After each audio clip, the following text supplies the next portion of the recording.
అందరికీ నమస్కారం. ఫ్రెండ్స్ ఎలా ఉన్నారు? అందరూ బాగున్నారు కదా? నేనైతే బాగున్నాను. ఈరోజు వ్లాగేనండి. ఈ వ్లాగ్లో నేను నా మార్నింగ్ రొటీన్ ఎలా ఉంటుందనేది ఈ వ్లాగ్లో షేర్ చేసుకోవడం జరుగుతుంది. అలాగే ఒక చిన్న ఇన్ఫర్మేషన్ మీకు, అంటే ఇన్ఫర్మేషన్ అని కాదు, ఒక చిన్న సిచ్యువేషన్ గురించి మీతో మాట్లాడాలి. ఖచ్చితంగా ఈ వీడియో చివరిదాకా చూడండి.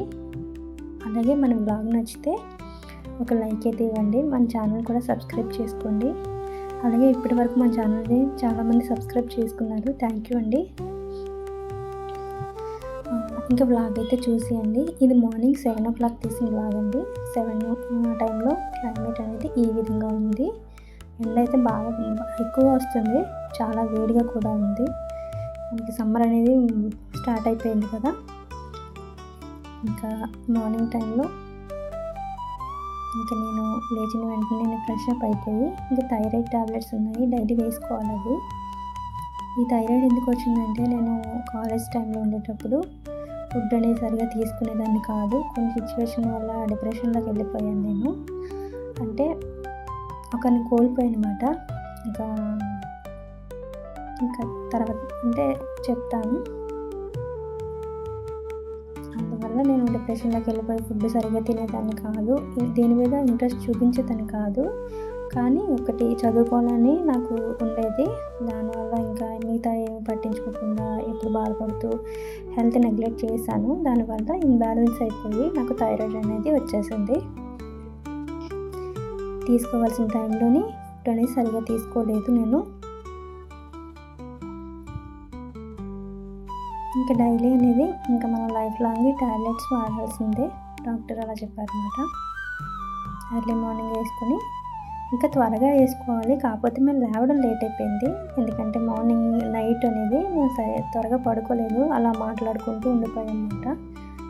అందరూ సండే కదండి, ఇంకా నైట్ అందరం మాట్లాడుకుంటూ ఉన్నాము. దానివల్ల మేము మార్నింగ్ లేవడం లేట్ అయిపోయింది.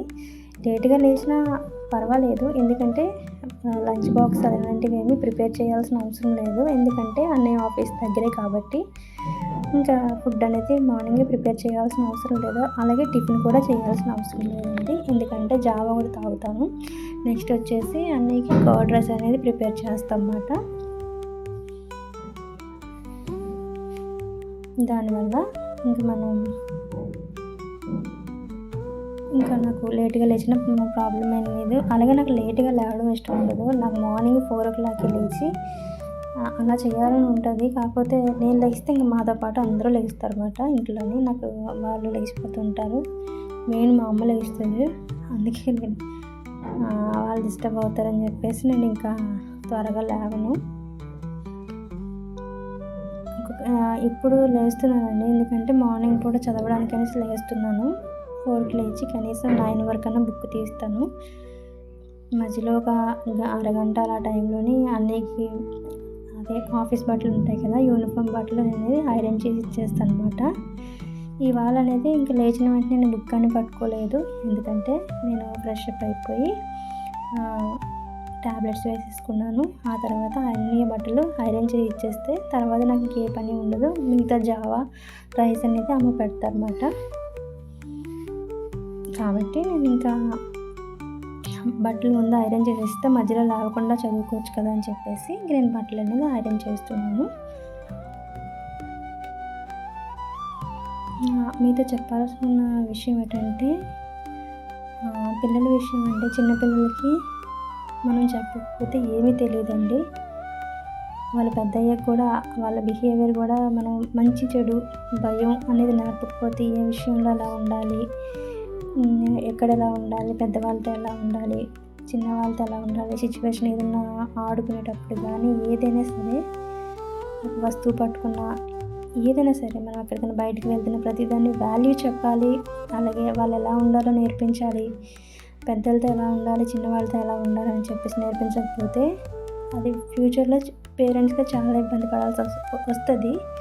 ఎందుకంటే పేరెంట్స్గా ఇప్పుడు మన పిల్లలు ఎప్పుడు మనకి ముద్దుగానే ఉంటారు. వాళ్ళు ఏం చేసినా మనం అలాగే వెళ్ళిపోతూ ఉంటారు. అంటే ఏమి అనట్లేదు కదా అని చెప్పేసి చెడైనా సరే చేసుకొని వెళ్ళిపోతూ ఉంటారు. దాన్ని కూడా మనం సపోర్ట్ చేసాము అంటే తెలిసి చేశాడు కదా అని అనుకున్నామంటే ఫ్యూచర్లో కూడా రేపొద్దున ఎవరికి కూడా వాళ్ళు వాల్యూ ఇవ్వరు, దేన్ని కూడా పట్టించుకోరు, చివరికి మీ మాట కూడా పట్టించుకోరు అన్నమాట. అలా అయిపోతుంది సిచ్యువేషను. కాబట్టి వాళ్ళకి ఏది మంచి చెడు అనేది నేర్పాలి. పెద్దలతో ఎలా ఉండాలి, అందరితో ఎలా ఉండాలి, ఏ వస్తువు కొన్నా దాన్ని ఎలా యూజ్ చేయాలి, నెక్స్ట్ వచ్చేసి బయట వాళ్ళతో ఎలా ఉండాలి అనేది మనం నేర్పించి పంపించకపోతే మాత్రం చాలా ఇబ్బంది పడాల్సి ఉంటుంది ఫ్యూచర్లో. దేని వాల్యూ ఏంటనేది తెలియచేయాలి ఫస్ట్, అప్పుడే బాగుంటుంది. స్కూల్లో పంపిస్తాము, స్కూల్కి పంపించేసి వాళ్ళకి మంచి బట్టలు ఇస్తున్నాము, మంచి ఎడ్యుకేషన్ ఇస్తున్నాము, మంచి ఫుడ్ పెడుతున్నాము కాకుండా మంచి నడవడికి నేర్పకపోతే రేపొద్దున్న చాలా ఇబ్బంది పడాల్సి వస్తుంది. వాళ్ళకి తెలియదు, వాళ్ళ తప్పేం కాదు, అది పేరెంట్స్ ముమ్మాటికి పేరెంట్స్ తప్పే అవుతుంది. ఈ మాటలు మీతో ఎందుకు చెప్పాల్సింది వస్తుందంటే పిల్లలకి ఏం తెలియదండి. ఒక ప్రోడక్ట్ అనేది మేము కొనుక్కున్నాము, అదేమైందంటే ఇప్పుడు డ్యామేజ్ అయిపోయింది, దానికి చాలా డబ్బులు ఖర్చు అవుతాయి. ఇప్పుడు మాకు వాళ్ళు చేసిన తప్పు వాళ్ళకి తెలుసు కానీ చెయ్యలేదు అని అంటున్నారు. ఇప్పుడు చెయ్యలేదని చెప్పేస్తున్నారు. రేపు పొద్దున్న ఇప్పుడు రోజులు అనేవి ఒకేలా ఉండవు, అందరూ చూసి చూడనట్టు ఉండరు కదండి మనుషులందరూ. ఇప్పుడు ఎవరైనా ప్రేమతో ఒక వస్తువు కొనుక్కుంటారు, అలాగే పిల్లల్ని కూడా ప్రేమతో పెంచుకుంటారు. ఇప్పుడు మా పిల్లల్ని వేరే వాళ్ళు వచ్చి కొట్టినా ఒప్పుకోరు. అలాగే అంతవరకు ఎందుకు వస్తుంది, అది మనం పెంచడంలో తేడా వస్తుంది కాబట్టి అంతవరకు వెళ్తారు. కాబట్టి పిల్లల్ని కూడా జాగ్రత్తగా పెంచాలి. చెడు అంటే దూరం పెట్టాలి, మంచి అంటే దాన్ని ఇప్పుడు ఎంకరేజ్ చేసి చదువు విషయంలో ఎంకరేజ్మెంట్ అలాంటివన్నీ మనం చేయాలి. కానీ చెడుని కూడా ఎంకరేజ్ చేశారంటే మాత్రం చాలా ఇబ్బంది పడాల్సిన పరిస్థితి వస్తుంది. నేను అదే అనుకున్నాను. ఇప్పుడు తెలియదు, ముందుకి పేరెంట్స్ని కూడా ఖాతా చేయకుండా వెళ్ళిపోతారు అన్నమాట. అది తెలుస్తుంది ఫ్యూచర్, ఎందుకంటే కాలం అన్నీ నేర్పిస్తుంది, ఎలా ఉండాలి, ఏ టైంకి ఎలా జరగాలో అలా జరుగుతుంది. కాబట్టి పిల్లలకి అన్నీ చెప్పి మనం చేయించాలండి. ఇక్కడ బట్టలు అనేది ఐరన్ చేస్తున్నాను. అయిపోయిన తర్వాత నేను చదువుకుంటాను కాసేపు. అలా మేడ మీదకి వెళ్ళొచ్చానండి. అదే నేను చెప్పాను కదండి, నైట్ కూడా డిస్టర్బెన్స్గా ఉన్న నైట్ నుంచి ఆ ప్రోడక్ట్ పోవడం వల్ల. అది కొని కూడా మేము ఒక 1 year కూడా అవ్వలేదు. అది చూసి మళ్ళీ మార్నింగ్ వెళ్ళాను దాన్ని చూడడం, చాలా బాధ అనిపిస్తుంది. దానివల్ల నాకు ఇబ్బంది అయింది, కొంచెం డిస్టర్బెన్స్గానే ఉన్నాను నైట్ నుంచి. నాకు ఏదైనా అది వాల్యూ అంటే ఏదైనా సరే, ఇప్పుడు ₹1 పెట్టుకున్నా, ₹10 పెట్టుకున్నా దాని వాల్యూ అంటూ పోదు కదండి. రూపాయి అన్నా ఉత్తినికి రాదు, కష్టపడితేనే కదా వస్తుంది. రూపాయి దగ్గరే మనం ఆలోచించలేనప్పుడు ఎన్ని వచ్చినా ఇంకా మన దగ్గర ఏమి నిలవదు, అది మాత్రం గుర్తుపెట్టుకోవాలి. అలాగే నేను ఐరన్ చేసుకున్న తర్వాత ఇంకా బయట అనేది కొంచెం డీప్ క్లీన్ కాదు కానీ మామూలుగా క్లీన్ చేసుకుంటున్నాను. అన్నీ డ్యూటీకి వెళ్ళిన తర్వాత అప్పుడు డీప్ క్లీనింగ్ అని పెట్టుకుంటాను.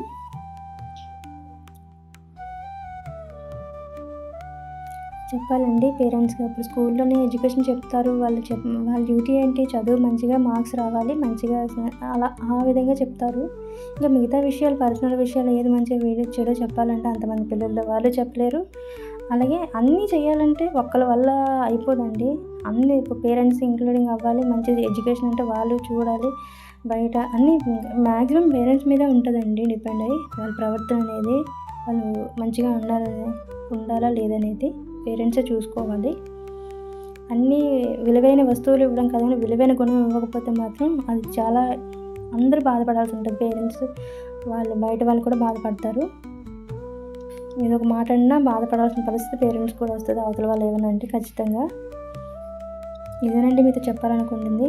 అలాగే నా మాటలు ఏం తప్పుంటే క్షమించండి, నాకు చాలా బాధ ఉంది. ఎందుకంటే ఆ ప్రోడక్ట్ పోవడం వల్ల మేము చాలా ఇబ్బందులు ఉండేది, కొన్నామండి అవసరం బట్టి. అది పాడైంది కాబట్టి నేను మాట్లాడాను. అలాగే ఇప్పుడు నేను చదువుకోవడం అంటే ఒక 2 hours చదువుదామని చెప్పేసి బుక్ తీస్తున్నాను. అయినా సరే నాకు మైండ్కి ఏం సరిగా ఎక్కలేదు, కానీ తీయాలి, కొన్ని విషయాలు పక్కన పెట్టాలి.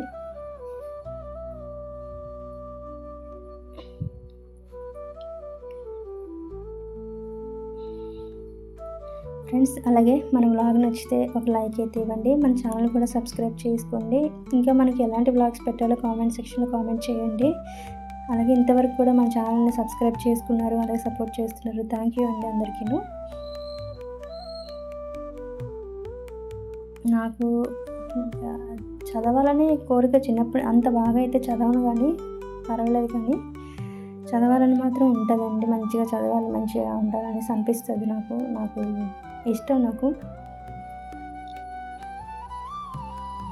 ఎండ చూడండి ఎంత విపరీతంగా ఉందో బయట అయితే మాత్రం చాలా ఎక్కువ లైటింగ్ వస్తుంది.